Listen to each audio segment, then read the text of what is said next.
Just a little disclaimer, this video is in no way meant to be a tutorial on how to acquire and modify a transformer. Stay safe and don't do dumb things that will kill you and then blame it on me. Hello, my name is Michael and I'm going to be telling you about the little melter I made in my backyard for the next 10 minutes or so. The circuit of the melter I made is very simple. Its power source is a wall socket that supplies 120 volts of electricity going at 20 amps. The current is then run through a transformer, which steps down the voltage and brings up the current considerably.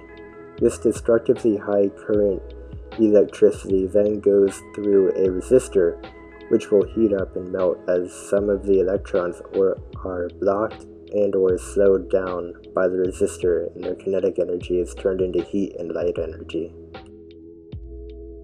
We can determine the current and voltage output using two simple equations. First is the equation for determining voltage input or output based on the number of turns in the primary and secondary coil.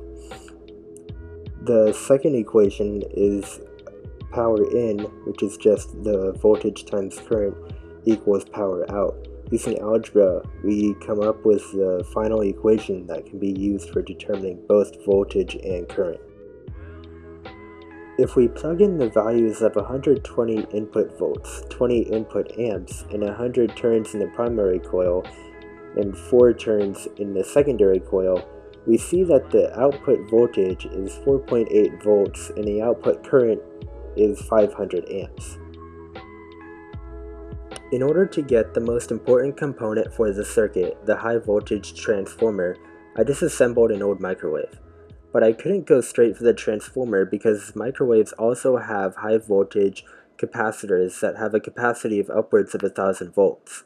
Many people have died from the deadly shock that these capacitors can deliver because they think the appliance is safe just because it is unplugged.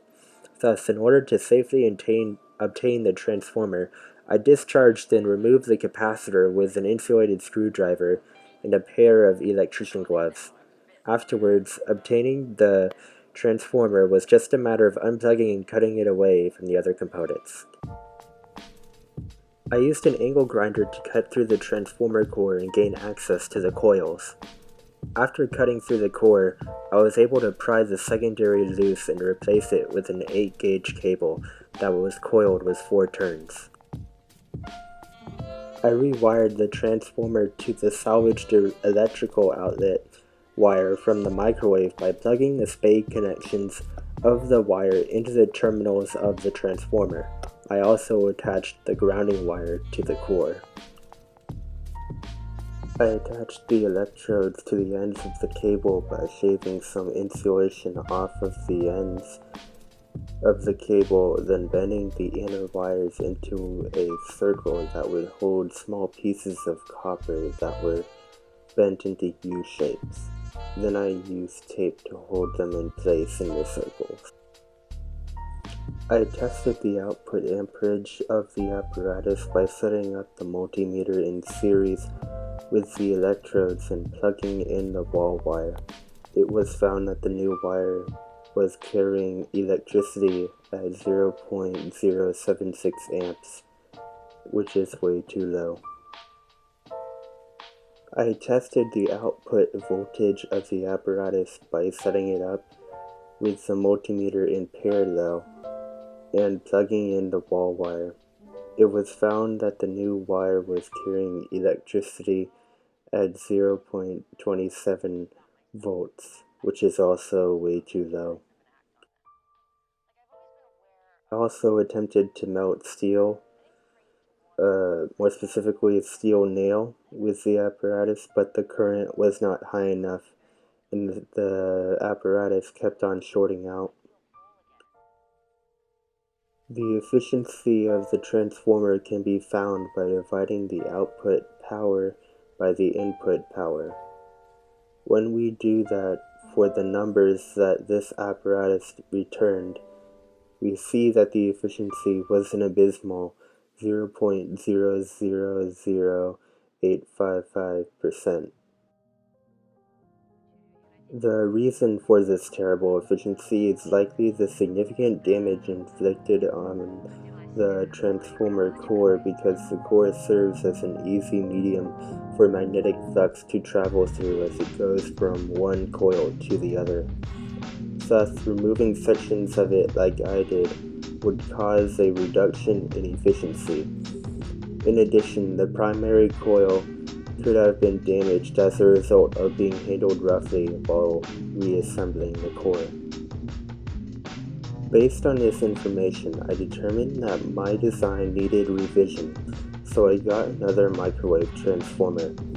First, I decided that instead of cutting through the core itself, I would pop the welds holding the E and the I sections of the new transformer core together in order to reduce the damage to the core. I also decided not to use electrodes because looping the exposed wire from the cable around the resistors held them in place much better than the U-shaped copper.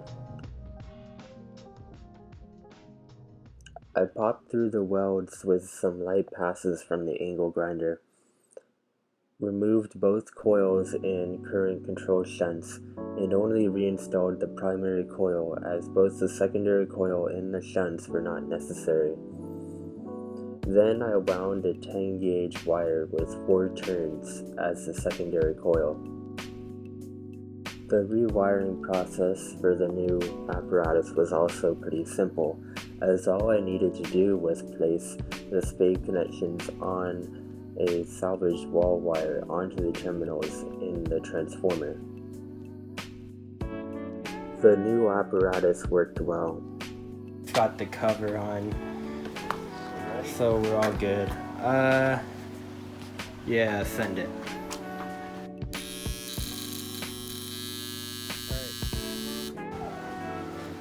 Yeah, so again, melted almost instantly. Alright, send it.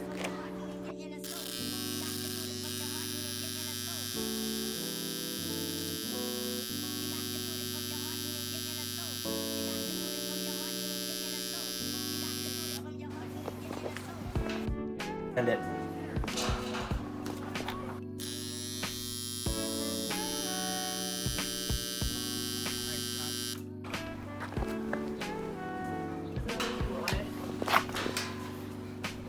Yep, that worked.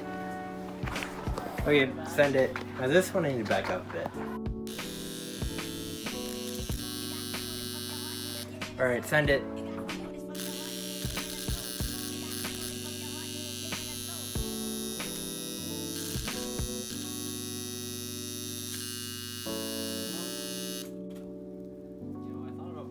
Okay, how do I stop this?